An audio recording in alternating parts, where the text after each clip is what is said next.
தொல்லை கஷ்டங்கள் சூழ்ந்திடும், துன்பம் துக்கம் வரும்,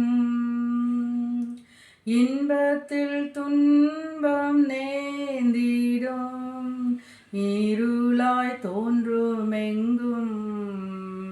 சோதனை வரும் வேளையில் சொல் கேட்கும் செவியிலே, பாரத்திலிருந்து ஜெயம் வரும், பரனென்னை காக்க வல்லோ. காக்கும் வல்ல மீட்பர் உண்டெனக்கு,